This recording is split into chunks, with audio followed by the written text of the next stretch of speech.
తెలంగాణ ముఖ్యమంత్రి రేవంత్ రెడ్డి ఢిల్లీ పర్యటనలో ఉన్నారు. ఇవాళ సాయంత్రం లేదా రేపు కాంగ్రెస్ పార్టీ పెద్దలు సోనియా గాంధీ, రాహుల్ గాంధీ, మల్లికార్జున ఖర్గేతో సీఎం భేటీ కానున్నారు. ఇక రేపు సాయంత్రం 5 గంటలకు రాష్ట్ర ప్రభుత్వం చేపట్టిన కులగణన, బీసీలకు రిజర్వేషన్ల అంశంపై ఆ పార్టీ ఎంపీలకు Revanth Reddy power point presentation ఇవ్వనున్నారు. సెక్రటేరియట్ నుంచి ఖైరతాబాద్ వైపు వెళ్తున్న కారు ఎన్టీఆర్ మార్గ్ వద్ద అదుపు తప్పి డివైడర్ను ఢీకొట్టింది. ఇక కారు వెనుక టైర్లో గాలి తక్కువగా ఉండడమే ప్రమాదానికి కారణమని భావిస్తున్నారు. డివైడర్కి ఎక్కువ కారు ఇక పక్కనే ఉన్న పోల్తో పాటు కూడా పెద్ద వృక్షాన్ని ఢీకొని ఆగింది. ఇక ఎయిర్ బ్యాలెన్స్ ఓపెన్ కావడంతో ప్రయాణికులు సురక్షితంగా బయటపడ్డారు. సైఫాబాద్ పోలీసులు కేసు నమోదు చేశారు.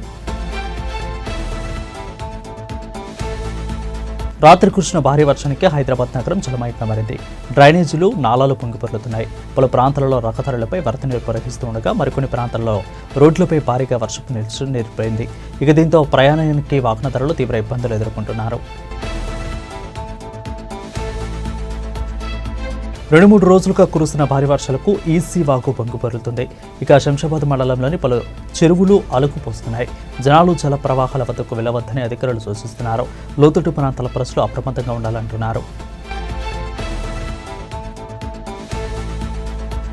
బాలీవుడ్ నటి తనుశ్రీ దత్తా పూర్ణ వేడుస్తూ ఇన్స్టాగ్రామ్లో పోస్ట్ చేసిన వీడియో వైరల్ అవుతుంది. నా ఇంటికి వచ్చి కొందరు నన్ను వేధిస్తున్నారు, బూతులు తిడుతూ నరకం చూపిస్తున్నారు, నా ఆరోగ్యం కూడా దెబ్బతినిది, ఎవరైనా సాయం చేయండి అని పిలిపించారు. కాగా నటుడు నానా పటేకర్ పై తనుశ్రీ గతంలో లైంగిక వేధింపుల కేసు పెట్టగా కోర్టు కొట్టేసింది. అప్పటి నుంచి పటేకర్ గూండాలో తనను టార్చర్ చేస్తున్నారంటూ గతంలో ఆమె ఆరోపించారు. విజయవాడ ఇంద్రకీలాద్రిపై సెప్టెంబర్ 22 నుంచి అక్టోబర్ 2 వరకు దసరా ఉత్సవాలు నిర్వహించనున్నారు. అయితే ఇక ఏడాది తిథుల హెచ్చు తగ్గుల నేపథ్యంలో 11 రోజుల పాటు ఉత్సవాలు నిర్వహిస్తున్నట్లు అధికారులు తెలిపారు. 22న ఉదయం అమ్మవారిని విశేష అలంకరణ, పూజా కార్యక్రమాల అనంతరం భక్తులకు అనుమతిస్తారు. ఇక అక్టోబర్ 2న పూర్ణాహుతి, సాయంత్రం కృష్ణానదిలో హంసవాహన సేవతో ఉత్సవాలు ముగుస్తాయి. మైలర్దేవపల్లిలో రోడ్డు ప్రమాదం జరిగింది. బాబుల్ రోడ్డు నగర్లోని ఆగి ఉన్న లారీని కారు ఢీకొట్టింది. ప్రయాణికులకు స్వల్ప గాయాలతో బయటపడ్డారు. స్థానికులు క్షతగాతులను ఆసుపత్రికి తరలించారు. మితిమీరిన వేగమే ప్రమాదానికి కారణమని పోలీసులు భావిస్తున్నారు. కేసు నమోదు చేసి పోలీసులు దర్యాప్తు చేస్తున్నారు.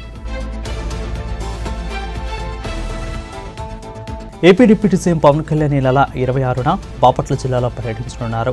శ్రీలంక సమీపంలోని ముత్తైపాలెం ఫారెస్ట్లో మొక్కలు నాటే కార్యక్రమంలో ఆయన పాల్గొననున్నారు. ఈ కార్యక్రమం ద్వారా ఐటీసీ అందించే దాదాపు 50,000కు పైగా మొక్కలను నాటేందుకు అధికారులు ప్లాన్ చేస్తున్నారు. ముంబై రైలు పేలుళ్ల కేసులో 180 మందికి పైగా ఉగ్రవాదులు పొట్టను పెట్టుకున్నారు. ఇక ట్రయల్ కోర్టు 12 మందిని నిర్దోషులుగా తేల్చింది. ఇప్పుడు వారంతా నిర్దోషులని బాంబే హైకోర్టు తీర్పు ఇచ్చింది. అధికారులు తగిన ఆధారాలు సేకరించడంతో విఫలమయ్యారని పేర్కొంది. పాక్ ఉగ్రవాద కార్యకలాపాలపై యుఎన్ఎస్సీలో భారత అంబాసిడర్ పర్వతనేని హరీష్ నిప్పులు జరిగారు. శాంతి సహకారం అంశాలపై హై లెవెల్ డిబేట్లో ఆయన ప్రసంగించారు. IMF నుంచి తరచూ అప్పు అడుక్కునే దేశమని పాక్ను ఎద్దేవా చేశారు. ఇక భారత్ అభివృద్ధిలో దూసుకుపోతుంటే పాక్ మతోన్మాద ఉగ్రవాదంతో అప్పులూపులు మునిగిపోయిందని అన్నారు. ఇలాంటి దేశాలపై తీవ్రమైన చర్యలు తీసుకోవాలని డిమాండ్ చేశారు. భారత్ పాక్ మధ్య యుద్ధాన్ని తానే ఆపానంటూ యుఎస్ అధ్యక్షులు డొనాల్డ్ ట్రంప్ మళ్లీ పాతపాట పాడారు.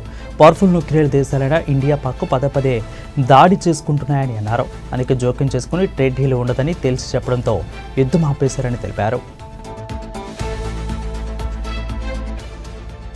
శుభకార్యాల వేళ బంగారం ధరలు భారీగా పెరుగుతున్నాయి. నిన్న ఆల్ టైమ్ రికార్డులకు చేరిన పుత్తడి రేట్లు ఇవాళ కూడా భారీగా పెరిగాయి.